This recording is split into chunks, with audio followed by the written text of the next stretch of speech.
வணக்கம். வெற்றி நிச்சயம். இந்த வெற்றி நிச்சயம் என்ற இந்த அற்புதமான நிகழ்ச்சியிலே பங்கெடுப்பதிலே மகிழ்ச்சி அடைகிறேன். பிளஸ் டூங்கிறது ரொம்ப முக்கியமான ஒரு கட்டம். பிளஸ் டூல நிறைய மார்க் வாங்கினா தான்ப்பா அடுத்த கல்லூரிகளுக்கு, நல்ல கல்லூரிகளுக்கு செல்ல முடியும். அப்படி இருக்கும் பொழுது பிளஸ் டூ பாடத்துல first group, second group, third group இப்படி இருக்கிறதுல நம்ம தேர்ட் குரூப்ல இன்னைக்கு பார்க்க போற பாடம் வந்து அக்கௌண்டன்சி. அக்கௌண்டன்சில வந்து ஈஸியா மார்க் வாங்கிடுறது எப்படி, ஈஸியா பாஸ் ஆகிறது எப்படி, ஃபுல் மார்க் 200க்கு 200 மார்க் வாங்குறது எப்படி, இத பத்தி நம்ம இன்னைக்கு வந்து இந்த வெற்றி நிச்சயம் நிகழ்ச்சி மூலமாக நம்ம உங்கள்கிட்ட ஒரு சில கருத்துக்களை பகிர்ந்துக்கலாம்னு நான் நினைக்கிறேன். அக்கௌண்டன்சி பாடம்னா என்ன, ஃபர்ஸ்ட் நம்ம அதை தெரிஞ்சுக்கிடுவோம். இப்ப உதாரணத்துக்கு எடுத்துக்கிட்டா அப்படின்னா, ஒரு பூ வியாபாரி இருக்கார். காலையில அவர் வந்து வெள்ளனா எந்திரிச்சு சைக்கிள் எடுத்துட்டு போய் பூ மார்க்கெட்ல போய் பூவை வாங்கிட்டு வந்து அதை கட்ட கொடுத்து, அதுக்கடுத்து அதை கொண்டுட்டு போய் ஒரு தெரு தெருவா சுத்தி வியாபாரம் பண்றார். அப்படி வியாபாரம் பண்ணும் பொழுது காலையில அவர் பூ வாங்க கொண்டு போன பணம் வந்து ஒரு 500 ரூபான்னு வச்சுக்கோ உதாரணத்துக்கு. கடைசியில எல்லா ஒரு ஈவினிங் ஒரு 6 மணியை போல அவர் கணக்கு பாக்குறார். எல்லா பூவும் வித்து தீர்ந்துருச்சு. அவர் கையில வந்து ஒரு 800 ருபீஸ் இருக்கு, 800 ரூபாய் இருக்குன்னு வச்சுக்க. அப்ப என்ன அர்த்தம், காலையில கொண்டுட்டு போனது 500 ரூபாய், இப்ப இருக்கிறது 800 ரூபாய். அப்படின்னா 300 ரூபாய் என்னது லாபம். இது வந்து ஒரு சின்ன வியாபாரத்துக்கு சரியா வருது, சிறிய வியாபாரிகளுக்கு இது ஏற்றதாக இருக்கிறது. இப்ப இதே இது வந்து பெரிய நிறுவனங்கள், பேரளவு முதல் போட்டு பெரிய அளவுல கோடிக்கணக்கில் லட்சக்கணக்கில் முதல் போட்டு செய்யக்கூடிய தொழில் நிறுவனங்கள் இதே மாதிரி கட்டாயமா மனசுல வச்சுக்கிற முடியாது. எண்ணற்ற நடவடிக்கைகள் நடக்கும், கணக்கில் அடங்கல்லாத நடவடிக்கைகள் இருக்கிறப்ப என்ன செய்யணும் அப்படின்னா கட்டாயமா எழுதி வைக்க வேண்டும். அப்ப எழுதி வைக்கிறது தான், எவ்வாறு கணக்குகளை எழுதி வைப்பது என்பதுதான் கணக்கு பதிவியல். இப்ப இந்த பாடம் வந்து பிளஸ் டூல வந்து தேர்ட் குரூப்ல வருது. Commerce, accountancy, economics, business maths, history, computer science இது மாதிரியான பாடங்கள்லயே மிக முக்கியத்துவம் வாய்ந்ததும் அதிக அளவுல மார்க் வாங்குறதுக்கு ஏதுவாக உள்ள பாடம் வந்து அக்கௌண்டன்சி. இதுல எந்த மாற்று கருத்தும் வேண்டாம். இப்படி இருக்கக்கூடிய அக்கௌண்டன்சி பாடத்துல எப்படி வந்து மதிப்பெண் எடுப்பது, மொத்தம் வந்து பார்த்தோம் அப்படின்னா அக்கௌண்டன்சி கொஸ்டின் பேப்பருடைய டோட்டல் மார்க் பாத்தீங்கன்னா 320 மார்க். இந்த 320 மார்க்கா என்ன அப்படின்னு சொல்லி நீங்க ஆச்சரியப்படுவீங்க. ஆச்சரியப்படவே வேண்டாம். சாய்ஸோட சேர்த்து பார்த்தோம்னா 320 மார்க் அதுல கொஸ்டின்ல கேட்கப்படும். இந்த 320 மார்க்ல 70 மார்க் வாங்க முடியாதா? நம்ம ஏப்பா 70 மார்க் வாங்க முடியாதா? ஈஸியா வாங்கிடலாம். இந்த வெற்றி நிச்சயம் மூலமா வெற்றி நிச்சயத்தை பார்த்து கொண்டிருக்கக்கூடிய மாணவர்களுக்கு நான் சொல்றது என்னன்னா, 70 மார்க் எடுத்து பாஸ் ஆகுறதுன்றது ரொம்ப ரொம்ப ஈஸி. இப்ப படிப்படியா எப்படி மார்க் எடுக்கிறதுன்றத பத்தி பார்ப்போம். 70 மார்க் எப்படி இருக்கிறது, இல்ல ஒரு சிலர் நினைப்பாங்க எனக்கு 100 மார்க் வந்தா போதும், படிச்சிருக்கவே மாட்டாங்க, இப்பதான் படிக்க ஆரம்பிப்பான். அப்படி இருக்கிற மாணவர்களுக்கு எப்படி வந்து எளிமையா மார்க் வாங்குறது? இல்ல சார் நான் ஏற்கனவே நிறைய படிச்சு வச்சுட்டேன், நிறைய படிச்சுட்டேன், ஒரு சில காரணங்களால எனக்கு 2 மார்க் போயிருது, 198 தான் வருது, ஒரு சில காரணங்களால எனக்கு 195 தான் வருது. அப்படி இருக்கிறவங்களுக்கு நான் சொல்ல போற இந்த டிப்ஸ கேட்டீங்கன்னா நிச்சயமா 200க்கு 200 மதிப்பெண் வாங்கி விடலாம். இப்ப 100 மார்க் வாங்குறது எப்படி, 100 மார்க் வாங்கினா எனக்கு போதும் அப்படின்னு சொல்றவங்களுக்காக இப்ப நான் சொல்ற இந்த டிப்ஸ ஃபாலோ பண்ணுங்க. முதல் பாடத்துல எடுத்துக்கிட்டீங்கன்னா நம்ம பாடத்துல இறுதி கணக்குகள். இந்த இறுதி கணக்குகள்ல ஒரு 20 மார்க் கேள்வி வரும், ஒரு 12 மார்க் கேள்வி வரும், ஒரு 2 5 மார்க் கேள்வி வரும். அப்ப இறுதி கணக்குகள் எத்தனை மார்க் ஆச்சு? 46 மார்க்குக்கு இந்த ஒரு பாடத்தை படிச்சாலே வாங்கிடலாம். நமக்கு ஒன் வேர்டு எடுத்துக்கிட்டீங்கன்னா 30 மார்க் ஒன் வேர்டு, 46 30 76. இப்ப நம்ம பிளஸ் டூ அக்கௌண்டன்சி கொஸ்டின் பேப்பருக்குள்ள போவோம். கொஸ்டின் பேப்பர் எப்படி இருக்கும் அப்படின்னா, first A part, B part, C part, D part 4 பிரிவுகளாக பிரிக்கப்பட்டிருக்கும். அதுல பார்ட் ஏ அப்படின்றது வந்து ஒரு மதிப்பெண் வினாவிடை, 1 மார்க் கொஸ்டின்ஸ். 15 கேள்வி சூஸ் த பெஸ்ட் ஆன்சர், 15 கேள்வி கோடிட்ட இடங்களை நிரப்புக, fill in the blank. இப்ப பார்ட் ஏல 30 1 மார்க் கேள்வி இருக்கு. இந்த 30 1 மார்க் கேள்வியுமே புத்தகத்துக்குள்ள இருந்து தான் வரும். வைரமுத்து ஏற்கனவே நமக்கு ஒரு கொட்டேஷன் சொல்லியிருக்காரு, அடிக்கடி நான் வகுப்புல சொல்றது உண்டு. அந்த கொட்டேஷன் என்ன அப்படின்னாக்க, எரிகின்ற கல் எவ்வாறு வானத்தை விட்டு வெளியே செல்ல முடியாதோ அது மாதிரி கொஸ்டின்ல கேட்கப்படுகின்ற கேள்விகள் அனைத்தும் புத்தகத்துக்குள்ள இருந்து தான் வரும். ஆக 30 ஒன்வேர்டுல 27 கொஸ்டின் வந்து புத்தகத்துக்கு பின்னால் இருக்கக்கூடிய ஒன்வேர்டுல இருந்து மட்டும்தான் வரும். மீதி 3 கேள்வி மட்டும் புத்தகத்துக்குள்ள இருந்து, அதுவும் பெரும்பாலும் கணக்கியல் கேள்விகளாக வரும். உதாரணத்துக்கு எடுத்துக்கிட்ட அப்படின்னா உனக்கு தெரியும், capital plus liability equal to asset, சொத்துக்கள் ஈக்குவல் டு பொறுப்புகள் பிளஸ் முதல். இது மாதிரியான ஒரு கேள்வி வந்து நம்மளுக்கு அடிக்கடி கேட்டுக்கிட்டு இருக்கிறாங்க. கணக்கியல் கேள்வி. உதாரணத்துக்கு எடுத்துக்கிட்ட இன்னொரு உதாரணம் சொல்றேன். அதாவது ஒரு சொத்தோட மதிப்பு வந்து 1 லட்சம் ரூபாய். ஆண்டு தேய்மானம் 10%, 10%. Cost of the asset equal to 1 lakh. Rate of depreciation is 10%. 3 ஆண்டுகள் கழித்து தேய்மான தொகை எவ்வளவுன்னு கேட்பாங்க. இந்த 200க்கு 200 மார்க் வாங்குற மாணவர்கள் இந்த இடத்துல தப்பு பண்ணி 1 மார்க் குறைஞ்சு போகும். கவனமா பார்க்கணும். தேய்மான தொகை கேட்டாங்கன்னா 3 வருஷத்துக்கு தேய்மானம் 1 லட்சம் ரூபாய்க்கு 10%, ஒரு வருடத்துக்கு 10,000, 30,000 ரூபான்னு ஆன்சர் எழுதணும். இல்ல சொத்தோட மதிப்பு கேட்டாங்கன்னா 1 லட்சம் ரூபாயில இருந்து 30,000 ரூபாயை கழிச்சுட்டு 70,000 ரூபாய் ஆன்சர் எழுதணும். இப்ப சூஸ் த பெஸ்ட் ஆன்சர்ல இந்த கொஸ்டின் வந்தது அப்படின்னா ஃபர்ஸ்ட் 1 லட்சம் கொடுப்பாங்க. தேய்மான தொகை எவ்வளவுன்னு கேட்டுட்டு 1 லட்சத்தை கொடுப்பாங்க. பார்த்த வாக்குல 1 லட்சத்தை டிக் பண்ணிடுவோம். 1 லட்சம் அப்படின்னு போட்டுருவாங்க. கொஸ்டின் 1 மார்க் வீணா போயிடும். அதனால ரொம்ப ரொம்ப கேர்ஃபுல்லா இருக்கு. பார்ட் பில 5 மதிப்பெண் வினாவிடை, 5 மார்க் கேள்வி. இந்த 5 மார்க் கேள்வியில எத்தனை கேள்வி நீ எழுதணும்? 10 கேள்வி எழுதணும். எத்தனை கேள்வி கேட்பாங்க? 14 கேள்வி கேட்பாங்க. அப்ப 14 கேள்வியில 7 கேள்வி வந்து தியரி கேள்வியா இருக்கும், 7 கேள்வி ப்ராப்ளமா இருக்கும். இந்த 7 கேள்வி தியரி கேள்வி எந்தெந்த பாடத்துல இருந்து வரும்ன்றத இப்போ நமக்கு ஒரு டிப்ஸ் சொல்ல போறேன். நல்லா தெரிஞ்சுக்கோ. நமக்கு இருக்கிற டாபிக் வந்து 7 டாபிக். இறுதி கணக்குகள், ஒற்றை பதிவு முறை, தேய்மான கணக்குகள், நிதிநிலை அறிக்கை பகுப்பாய்வு, ரொக்க திட்டப்பட்டியல், கூட்டாண்மை, அடிப்படை கருத்துக்கள், அதுக்கடுத்து கூட்டாண்மை சேர்ப்பு விலகல். இது 3யுமே நம்ம ஒன்னாதான் சொல்றோம். கூட்டாண்மை கணக்குகள், நிர்ம கணக்குகள். இந்த 7 பாடத்துல இருந்தும் 7 தியரி கேள்வி ஒன்னொன்னு வந்துடும். ஃபர்ஸ்ட் நீ என்ன செய்யணும்னா, என்ன என்றால் என்ன அப்படின்றத படிச்சிடணும். What is what you should know. First you should know the point what is what. உதாரணத்துக்கு எடுத்துக்கிட்டா அப்படின்னா முதல் பாடத்துல இறுதி கணக்குல சரிக்கட்டு பதிவு, இறுதி கணக்கு பாட தலைப்பை இறுதி கணக்குகள் சரிக்கட்டுதல்களுடன். அப்ப இந்த அட்ஜஸ்ட்மெண்ட்ஸ் சரிக்கட்டுதல்களுடன். வாட் இஸ் அட்ஜஸ்டிங் என்ட்ரி, சரிக்கட்டு பதிவு என்றால் என்ன, அடிக்கடி கேட்டுக்கிட்டே இருக்கிறாங்க. அதுக்கடுத்து 14 சரிக்கட்டு இருக்கு. 14 சரிக்கட்டுதல்கள்ல இருந்து நிச்சயமா ஒரு கேள்வி வந்துடும். இதுதான் 31வது கேள்வியா கேட்கக்கூடிய கேள்வி. உதாரணத்துக்கு எடுத்துட்டு அப்படின்னா நம்மளுடைய பழைய கேள்வித்தாள், பழைய ப்ளூ பிரிண்ட் இதெல்லாம் எடுத்து பார்த்தோம்னா 31வது கேள்வியை பார்த்தோம்னா இறுதி கணக்குல இருந்து தான் தியரி கேள்வி வரும். 32வது கேள்வியில ஒற்றை பொதிமுறை பாடத்திலிருந்து ஒரு தியரி கேள்வி கேட்பாங்க. இப்ப உதாரணத்துக்கு எடுத்துட்டா ஒற்றை பொதிமுறை என்றால் என்ன, ஏற்கனவே நான் சொன்னேன். என்றால் என்ன, ஒற்றை பொதிமுறை வரைவிலக்கணம் தருக.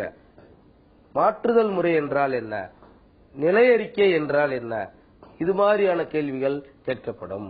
இதெல்லாம் உதாரணத்துக்கு சொல்றேன். இதே கேள்விதான் திரும்ப ரிப்பீட் ஆகிட்டு இருக்கு. உனக்கு தெரியும், பல கொஸ்டின்களை நீ பார்த்திருப்ப. காலாண்டு தேர்வு எழுதியிருக்கிற, அரையாண்டு எழுதியிருக்கிற, ஃபர்ஸ்ட் டிவிஷன் எழுதியிருக்கிற, செகண்ட் டிவிஷன் எழுதியிருக்க, எல்லாத்துலயும் இந்த கேள்விதான் வரும். இந்த கேள்விதான் வந்திருக்கும். அதை தான் நான் திரும்ப சொல்றேன், கவனமா கவனிச்சுக்க. அதற்கடுத்து 3வதா இருக்கக்கூடியது தேய்மானம். இந்த தேய்மான பாடத்துல பாத்தீங்கன்னா தேய்மானம் வரைவிலக்கணம் தருக. தியரி கேள்வி மட்டும் தான் சொல்றேன், கணக்குக்கே என்ன போகல. 7 தியரி கேள்வி. 3ஆம் பாடத்துல என்ன கேள்வி வரும்? தேய்மான வரைவிலக்கணம் தருக. பல்வேறு விதமான தேய்மானம் நீக்கும் வழிமுறைகள், மெத்தட்ஸ் ஆஃப் கால்குலேட்டிங் டெப்ரிசியேஷன் இருக்கு இல்லையா, straight line method, diminishing balance method, இது மாதிரி இருக்கக்கூடிய அந்த 6 மெத்தடுகளை நீ வந்து தரவா நீ வந்து படிச்சுட்ட அப்படின்னா நிச்சயமா ஒரு கொஸ்டின் எழுதிடலாம். அதே போல எரி மதிப்பு என்றால் என்ன, residual value, scrap value, residual value scrap value சொல்றது. அந்த எரி மதிப்பு என்றால் என்ன, அந்த கேள்வி அடிக்கடி கேட்டுக்கிட்டே இருக்கிறாங்க. இதுதான் 3ஆம் பாடத்துல வரக்கூடிய தியரி கேள்வி. 4ஆம் பாடத்துல பாத்தீங்கன்னா விகிதம், விகித ஆய்வு. விகித ஆய்வுல விகிதம் என்றால் என்ன, அல்லது ஏதேனும் ஒரு விகிதத்தை சொல்லி வரையறுக்க சொல்லுவாங்க. உதாரணத்துக்கு எடுத்துக்கிட்டா நீர்மத்தன்மை விகிதங்கள், வகையுடைமை விகிதங்கள், லாபத்தன்மை விகிதங்கள், செயல்பாட்டுத்தன்மை விகிதங்கள். இந்த 4 தலைப்புல இருக்கக்கூடிய விகிதங்கள் ஆகிய நிறைய விகிதம் இருக்கு. அந்த விகிதத்துல உதாரணத்துக்கு எடுத்துக்கிட்டீங்கன்னா புற பொறுப்புகள் விகிதம் என்றால் என்ன கேட்கலாம், வரையறு கேட்கலாம், அல்லது அதுக்கு ஃபார்முலா மட்டும் கேட்பாங்க. மொத்த லாப விகிதம் என்றால் என்ன அதை மட்டும் கேட்பாங்க.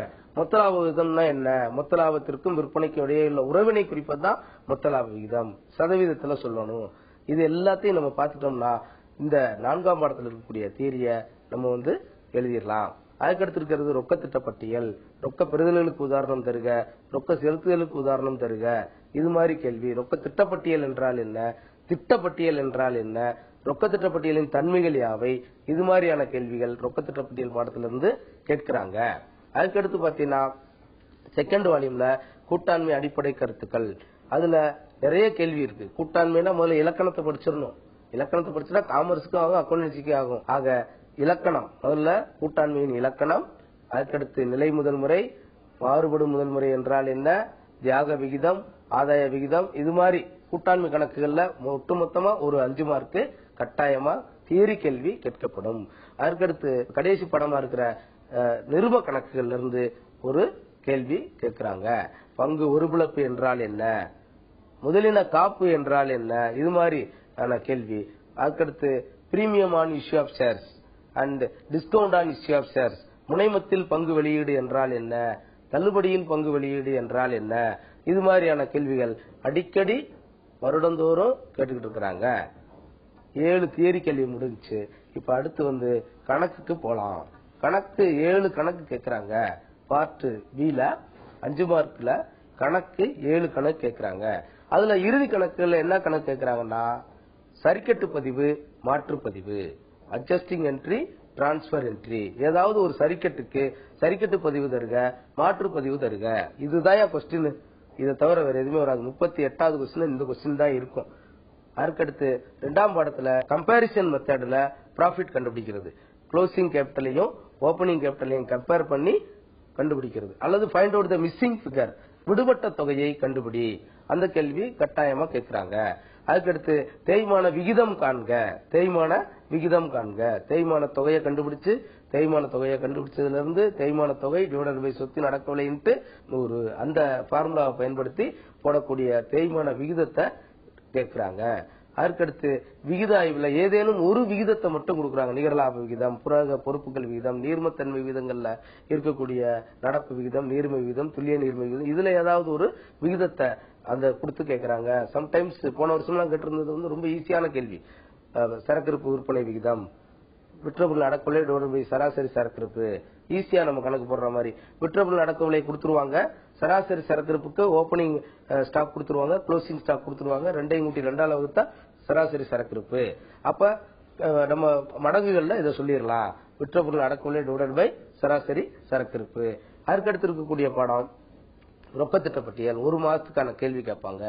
சம்டைம்ஸ் 1 மாதத்துக்கான கேள்வி ஒரு மாதத்துக்கு கணக்கு போடுற மாதிரி அடிக்கடி கேட்கிறாங்க. புதிய விகிதம் காண்க அல்லது தியாக விகிதம் காண்க, இந்த கேள்வி ஒரு கூட்டாண்மை கணக்குல ஒரு கேள்வி வந்துடும். அதுக்கடுத்து 44வது கேள்வியா வரக்கூடியது நிரும கணக்குல ஒரு குறிப்பேட்டு பதிவு, ஃபுல்லா பணத்தை வாங்குற மாதிரி ஒரே தவணையில் பணம் பெறுதல்.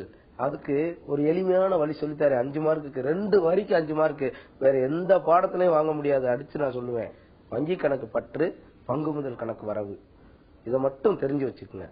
தள்ளுபடியில கொடுத்திருந்தா தள்ளுபடி நஷ்டம், செலவு நட்டங்களை பற்று வைங்கிற விதி பிரகாரம் பங்கு தள்ளுபடி கணக்கு பற்று. முனைமத்துல கொடுத்திருந்தாங்கன்னா முனைமன்றது முகமதிப்பை விட அதிகமா வெளியிடுறது லாபம், அதனால பங்கு முனைமத்தை வரவு வை. இப்ப அடுத்து நம்ம பார்க்க போறது 12 மார்க் விடை. இந்த 12 மார்க்ல பார்த்தோம் அப்படின்னா 3 தியரி கேள்வி, மொத்தம் 5 கேள்வி எழுதணும். அதுல 3 தியரி கேள்வி. 45வது கேள்வி கட்டாய வினா, ரொம்ப ரொம்ப முக்கியம். கட்டாய வினாவை நான் தவிர்த்துட்டு மீதி இருக்கிறத சாய்ஸ்ல நான் 5 கேள்வி எழுதுறேன் அப்படின்னா நிச்சயமா மார்க் கொடுக்க மாட்டாங்க, ஒரு கேள்வி அடிச்சிருவாங்க. அதனால நிச்சயமா நல்லா படிக்கிறவங்களும் சரி 45வது கேள்விய கட்டாயமா எழுதியாக வேண்டும். இந்த 45வது கேள்வியில என்னென்ன சாப்டர்ல இருந்து வரும் அப்படின்னா இறுதி கணக்கு, ஒற்றை பதிமுறை. இறுதி கணக்குல எது வரும்னா கடனாளிகள், வராக்கடன், வரா ஐயக்கடன், கடனாளிகள் தள்ளுபடி ஒதுக்கு, இதுதான் கொஸ்டினே. 45வது கேள்வியில ஆ பிரிவுல. ஆவனால என்ன வரும் அப்படின்னா 2 முதல் கண்டுபிடிச்சு ஓபனிங் கேபிட்டல் க்ளோசிங் கேபிட்டல் கண்டுபிடிச்சு ப்ராஃபிட் அண்ட் லாஸ் கண்டுபிடிக்கிற மாதிரி ஒரு கொஸ்டின் கட்டாயமா வரும். இதுதான் 45வது கேள்வி. அதுக்கடுத்து 3 தியரி கேள்வி சொன்னேன் இல்லையா, 46, 47, 48 இந்த 3 கொஸ்டின்ல தான் தியரி கேள்வி வரும். 3 தியரி கேள்வி எந்தெந்த பாடத்துல வரும்னா தேய்மானம், ரொக்கத்திட்ட பட்டியல், கூட்டாண்மை கணக்குகள். இந்த தேய்மானத்துல உங்களுக்கு தெரியும் தேய்மானம் ஏற்படுவதற்கான காரணங்கள் யாவை, தேய்மானம் நீக்க வேண்டியதன் தேவைகள் யாவை, தேய்மான தொகையை நிர்ணயிக்கும் காரணிகள் யாவை, ஃபேக்டர்ஸ் அஃபெக்டிங் தி டெப்ரிசியேஷன். டெப்ரிசியேஷன் என்ன காரணத்தினால தேய்மானம் நிர்ணயிக்கப்படுகிறது, காரணிகள், வாட் ஆர் த ஃபேக்டர்ஸ், அந்த கேள்வி. இந்த 3 கேள்வியில ஒரு கேள்வி வந்துடும். அதுக்கடுத்து ரொக்கத்திட்ட பட்டியல்ல இருக்கிற எல்லா தியரியும் படிச்சிடணும். 5 மார்க்குக்கு வருது, 12 மார்க் வருது.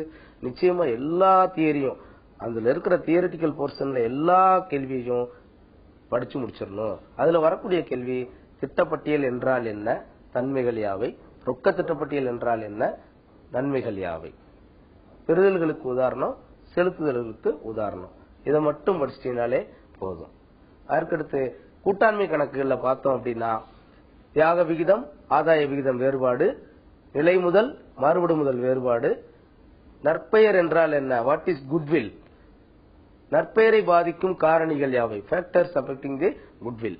இந்த 3 கேள்வி, இந்த 9 செட் ஆஃப் கொஸ்டின்ஸ்ல இருந்து 3 கொஸ்டின் தியரி கேள்வியா வந்துரும். இப்ப கணக்குகள்ல பார்த்தோம்னா தேய்மான பாடப்பகுதியிலிருந்து 3 வருடத்திற்கு ஒரு எந்திரத்தை வாங்கி பயன்படுத்தி அதுல வரக்கூடிய தேய்மான கணக்கு, அதுக்கடுத்து இயந்திர கணக்கு, இது 3 வருடத்துக்கு இந்த கணக்கை போடுற மாதிரி ஒரு கொஸ்டின் கேட்கறாங்க.